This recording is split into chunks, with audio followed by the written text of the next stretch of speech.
అమ్మా కోసం యూట్యూబ్ ఛానల్లో వీడియో మీకు నచ్చితే సబ్స్క్రైబ్ చేయండి. అందరికీ నమస్కారం. నవంబర్ 15 కార్తీక పౌర్ణమి. 365 వత్తులు ఏ సమయంలో వెలిగించాలి?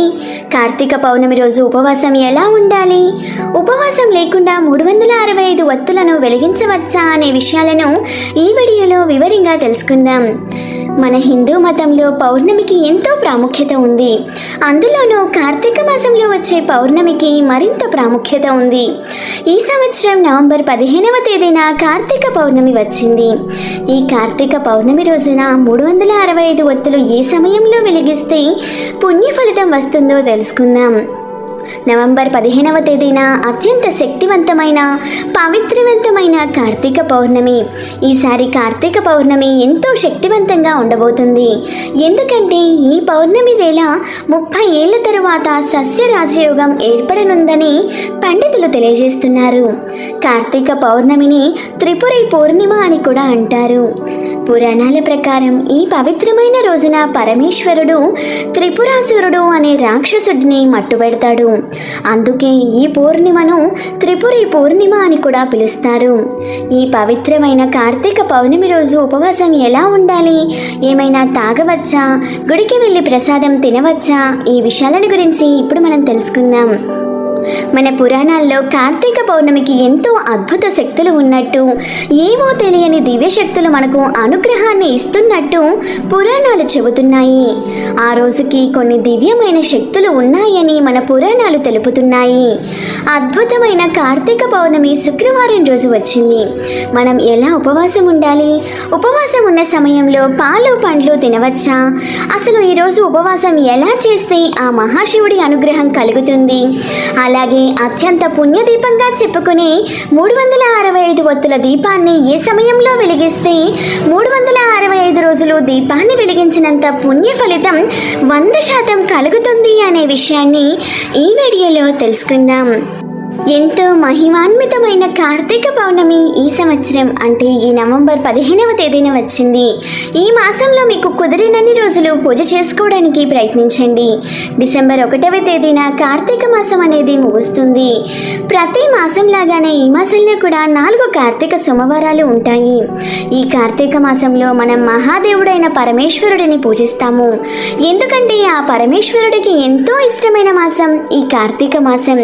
అయితే ఈ కార్తీక మాసంలో ఆ పరమశివుడిని ఒక్కడినే కాదు, విష్ణుమూర్తిని కూడా పూజించాలి. ఈ కార్తీక మాసంలో విష్ణుమూర్తిని దామోదరుడి రూపంలో కూడా పూజిస్తారు. శివకేశవులకు భేదం లేదని శాస్త్రాలు చెబుతున్నాయి. అందుకని ఈ మాసంలో శివకేశవులు ఇద్దరినీ కూడా మనం ఆరాధించాలి, పూజించాలి. అయితే ఈ కార్తీక మాసంలో ఎలా పూజ చేయాలి అనేది ఇప్పుడు మనం తెలుసుకుందాం. ముందుగా ఈ కార్తీక మాసంలో కార్తీక స్నానాలు అనేవి తప్పనిసరిగా చేయాలి. అయితే కార్తీక స్నానం తెల్లవారుజామున బ్రహ్మ ముహూర్తంలో చేస్తే మంచి ఫలితాలు ఉంటాయి. అంటే ఉదయం 4 గంటల నుండి 5 గంటల్లోపు ఈ కార్తీక స్నానం అనేది చేయాలి. మీకు వీలుంటే మీకు దగ్గరలో నది కానీ కాలువ కానీ బావి కానీ ఉంటే మీరు ఈ స్నానాలను అక్కడికి వెళ్ళి చేస్తే చాలా శుభప్రదం. అలా అందుబాటులో లేకుండా ఉంటే మీ ఇంట్లోనే ఈ కార్తీక స్నానాలను చేయవచ్చు. మీరు నీటిని తీసుకొని నీటిలో కొద్దిగా గంగాజలం కానీ పసుపును కానీ వేసుకొని గంగా గంగా గంగా అని 3 సార్లు చేతితో తిప్పుతూ మీరు గంగాదేవిని తలుచుకుంటే గంగాదేవి ఆ నీటిలోనికి ప్రవేశిస్తుందట. తర్వాత మీరు ఆ నీటితో స్నానాలు అనేవి చేయవచ్చు.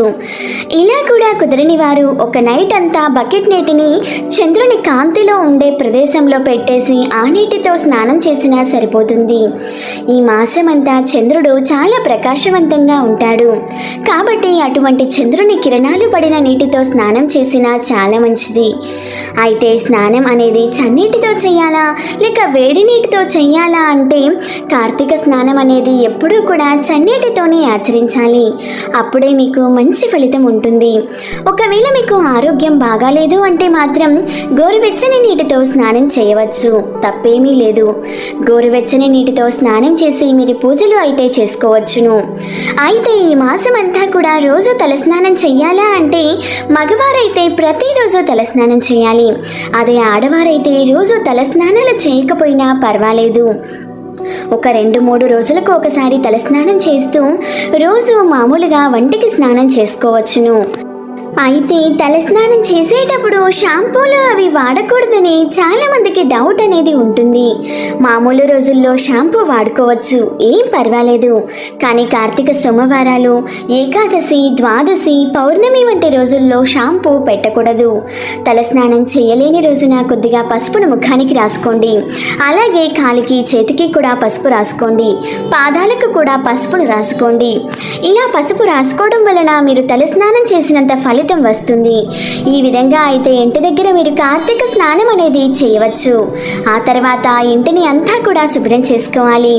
ఇల్లు వాకిలి శుభ్రం చేసుకొని ఇంటి ముందు ముగ్గు వేసుకోవాలి. అయితే ఇంట్లో ఉండే వాళ్ళు ఎవరూ నిద్రలేవరు అనుకుంటే మాత్రం కనీసం మీరు పూజ చేసుకునే చోట, అలాగే ఇంట్లో హాల్లో మాత్రం తప్పకుండా మీరు శుభ్రంగా తుడిచి పూజా మందిరంలో ముగ్గులు పెట్టుకోవాలి. అలాగే ఇంటి ముందు వాకిలి ఉన్నవారు తప్పకుండా మీ ఇంటి గుమ్మం ముందు ముగ్గులు వేసుకోండి. ఏ ఇంటి గుమ్మం ముందు అయితే ముగ్గు ఉంటుందో ఆ ఇంట్లోకి లక్ష్మీదేవి వెనువెంటనే అడుగు పెడుతుంది. ఆ తర్వాత మీరు మొదట తులసి కోట దగ్గర దీపారాధన చేసి తులసిని ప్రార్థించి తులసి పూజ చేసి ఆ తర్వాత ఆ ఇంటి ప్రధాన ద్వారం వద్ద గుమ్మానికి ఇరువైపులా 2 దీపాలను వెలిగించాలి. అయితే ఆవు నెయ్యితో దీపారాధన చెయ్యాలా, నువ్వుల నూనెతో దీపారాధన చెయ్యాలా అంటే అది మీ శక్తిని బట్టి, మీ ఇష్టాన్ని బట్టి ఉంటుంది. రెండిట్లో ఏ నూనె దీపారాధనకు ఉపయోగించినా కూడా విశేషమైన ఫలితాలు అనేవి లభిస్తాయి. ఇలా మొదట దీపారాధన తులసి దగ్గర చేసి తర్వాత గుమ్మాల దగ్గర దీపాలు వెలిగించి తర్వాత ఇంట్లో పూజ చేసుకోవాలి. ఇవన్నీ కూడా తెల్లవారక ముందే చేయాలి. అంటే సూర్యుడు ఉదయించక ముందే మనం కార్తీక స్నానాలు, పూజలు, ప్రధాన ద్వారం దగ్గర దీపారాధన అయినా, తులసి కోట దగ్గర దీపారాధన అయినా ఇలా ఏవైనా సరే సూర్యుడు రాకముందే అంటే ఉదయం 5:30 లోపే చేసేస్తేనే మీకు మంచి ఫలితాలు అనేవి వస్తాయి. తద్వారా మీరు కోరిన కోరికలు త్వరగా నెరవేరుతాయి. అలాగే ఈ మాసంలో సూర్యుడు అస్తమించిన తర్వాత కూడా దీపారాధన చేయాలి. అంటే ఉదయం, సాయంత్రం, సంధ్యవేళల్లో ఈ దీపారాధన అయితే తప్పకుండా చేయాలి. ఇలా సింహద్వారం దగ్గర దీపారాధన చేసుకొని ఆ గుమ్మానికి దండం పెట్టుకొని ఆ తర్వాత పూజా మందిరంలో పూజన చేసుకోవాలి. అలాగే పూజా మందిరం ముందు రోజు పెట్టిన పూలు, నైవేద్యాలు, ఇంకా దీపపు కుందుళ్ళు అవన్నీ కూడా తీసేసి శుభ్రం చేసుకోవాలి. ఆ తర్వాత పూజ గదిలో ముగ్గు వేసుకోవాలి. మీకు కానీ వీలు ఉంటే తప్పకుండా పూజా మందిరంలో ముగ్గు వేసుకొని పూజ చేయడానికి ప్రయత్నించండి. ఆ తర్వాత మీ పూజా మందిరంలో ఉన్న చిత్రపటాలను అందంగా పూలతో అలంకరించుకోండి. కార్తీక మాసంలో ఈ పూజలన్నీ ఆనవాయితీ ఉంటేనా చెయ్యాలా అంటే అవసరం లేదు. కార్తీక మాసంలో ప్రతి ఒక్కరూ కూడా ఈ కార్తీక స్నానాలు, దీపాలు వెలిగించుకోవడం, తులసిని పూజించడం ఇవన్నీ కూడా ప్రతి ఒక్కరూ చేసుకోవచ్చు. దీనికి ఆనవాయితీ అయితే ఏమీ అవసరం లేదు. ప్రత్యేకించి కార్తీక మాసంలో చేసే పూజల వలన 1,000,000 రెట్ల పుణ్య ఫలితం అయితే లభిస్తుంది. శివ పార్వతుల పటాన్ని, మిగిలిన దేవదేవతల చిత్రపటాలను అందంగా అలంకరించుకున్న తర్వాత దీపారాధన చేయాలి. ఆవు నెయ్యిని కానీ, నువ్వుల నూనెను కానీ దీపపు కుందుల్లో పోసి 3 వత్తులను లేదా 2 వత్తులను కానీ వేసి దీపాలను వెలిగించుకోండి. ఒకవేళ నెల రోజులు మీకు కుదరదు అని అనుకుంటే మీకు ఎన్ని రోజులు వీలైతే అన్ని రోజులు చేసుకోవచ్చును. ఎందుకంటే కొంతమంది ఆడవారికి నెల మధ్యలో అడ్డంకులు వస్తాయి. కాబట్టి అలా వచ్చినప్పుడు ఆ 5 రోజులు వదిలేసి మిగిలిన రోజుల్లో మీకు ఎన్ని రోజులు కుదిరితే అన్ని రోజులు కూడా మీరు పూజలు అయితే చేసుకోవచ్చు. ఇక్కడ ప్రధానమైనది ఏమిటంటే ఎంత భక్తితో ఆ పరమశివుడిని పూజిస్తున్నాము అన్నదే ముఖ్యం. అంతేకాని హంగులు, ఆర్భాటాలకు పోయి భక్తి లేకపోతే మీరు చేసే పూజలకు ఫలితం దక్కదు. మనస్సు లగ్నం చేసి ఆ శివయ్యను ప్రార్థిస్తే మీరు కోరిన కోరికలు ఖచ్చితంగా నెరవేరుతాయి. 1,000,000 జన్మల పుణ్య ఫలితం లభిస్తుంది. మీకు ఈ కార్తీక మాసంలో భక్తి శ్రద్ధలతో దీపం వెలిగించి చిన్న బెల్లం ముక్క పెట్టి ఆ స్వామివారిని మనస్ఫూర్తిగా ప్రార్థించినా సరిపోతుంది. ఇక్కడ ముఖ్యం ఏమిటి అంటే పూజ చేసుకోవాలనే తలంపు, మనస్సులో భక్తి శ్రద్ధలు ఉంటే చాలు. అసలు మీ దగ్గర ఏమీ లేకపోయినా సరే మట్టి ప్రమిదలో ఒక దీపం వెలిగించినా చాలు, అదే కొండంత వెలుగునిస్తుంది. ఒకవేళ మీకు ఇంటి దగ్గర పూజ చేయడం కుదరలేదు అనుకునేవారు మీకు దగ్గరలో ఉన్న శివాలయానికి వెళ్ళి దీపారాధన చేసుకోవచ్చు. ఇలా చేస్తే మీకు ఇంకా ఎక్కువ పుణ్యం అయితే లభిస్తుంది. కాబట్టి మీరు ఇంటి దగ్గర దీపారాధన చెయ్యలేకపోతే గుడికి వెళ్ళినా సరే మీరు దీపారాధన చేసుకోవచ్చు. మేము ఈ నెల అంతా చేయలేము అనుకుంటే కార్తీక సోమవారాలు ఉన్నాయి కదా, ఆ కార్తీక సోమవారాల్లో మీరు దీపం వెలిగించి పరమేశ్వరుడిని ఆరాధించి మీ సంకల్పం చెప్పుకోండి. ఎంతటి పేదవారైనా ధనవంతుడు అయ్యేలా ఆ మహాశివయ్య ఆశీర్వదిస్తాడు. అంతేకాదు శివ సాయుధ్యం లభిస్తుంది. కార్తీక పురాణం ప్రకారం ఉపవాసం 6 పద్ధతులలో చేయవచ్చు అని వివరించడం జరిగింది. మరి ఆ 6 పద్ధతులు ఏమిటో ఇప్పుడు చూద్దాం. అందులో మొదటిది, శక్తి గలవారు కార్తీక పౌర్ణమి రోజు పగలంతా ఉపవాసం ఉండి సాయంత్రం పరమేశ్వరునికి అభిషేకం చేసి నక్షత్ర దర్శనానంతరం తులసి తీర్థం సేవించాలి. దీన్ని ఉపవాసం అంటారు. ఇది సాధ్యం కాని వారు రెండవది ఏకభుక్తము. స్నాన దాన జపాదులను యథావిధిగా చేసుకొని మధ్యాహ్నం భోజనం చేసి రాత్రి భోజనానికి బదులు తులసి తీర్థం మాత్రమే తీసుకోవాలి. దీనినే ఏకభుక్తము అని అంటారు. ఇది కూడా కుదరని వారు మూడవది నక్తము, అంటే పగలంతా ఉపవాసం ఉండి రాత్రి నక్షత్ర దర్శనం తర్వాత భోజనం చేయాలి. దీనిని నక్తము అంటారు. ఈ ఉపవాస పద్ధతి మహాశివుడికి ఎంతో ప్రీతికరమైనది. ఇది కూడా సాధ్యం కాని వారు నాలుగవది అయ్యాచిత మహా, అంటే భోజనానికి తమ ప్రయత్నించకుండానే ఎవరైనా సరే వారికి వారే పిలిచి మరీ భోజనం పెడితే భోజనం చేయడం. ఇది కూడా సాధ్యం కాకపోతే ఐదవది స్నానం. ఈరోజు స్నానం ఆచరించి శివ పంచాక్షరి మంత్రము జపించడం, దీనిని స్నానము అంటారు. మాకు జపించడం చేత కాదు, తెలియదు అన్నవారు చివరిది ఆరవది తిలదానం, అంటే ఈరోజు నువ్వులను దానం చేసినా సరిపోతుంది. దీనిని తిలదానము అని అంటారు. ఈ 6 ఏదో ఒకటి ఖచ్చితంగా ఆచరించాలి. ఏది కూడా ఈ కార్తీక పౌర్ణమి రోజు ఆచరించకుండా ఉంటే అలాంటి వారు 8 యుగాల పాటు కుంభీపాక రౌరవాది నరకాలను పొందుతారని కార్తీక పురాణం వివరిస్తుంది. కాబట్టి 8 ఏళ్లలోపు పిల్లలు, 80 ఏళ్లు దాటిన వృద్ధులు, రోగపీడలు ఉన్నవారు, శ్రామికులు, కర్షకులు, శరీరం సహకరించని వారు, ఏదైనా కారణంగా ఆటంకం వచ్చిన వారు తప్ప ప్రతి ఒక్కరూ కూడా ఈరోజు ఉపవాసం చేయాలి.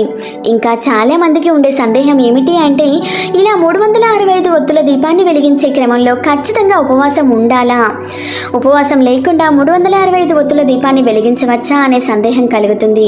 మీరు 365 ఒత్తుల దీపాన్ని స్నానం చేసి ఇంట్లో లేదా గుడిలో వెలిగించుకోవచ్చు. ఉపవాసం ఉండాలి అనే నియమం అయితే లేదు. ఉంటే చాలా మంచిది అంటారు, కానీ ఖచ్చితంగా ఉండాలి అనే నియమం లేదు. ఉపవాసం లేకుండా కూడా మీరు ఈ 365 ఒత్తులు స్నానం చేసి వెలిగించవచ్చు.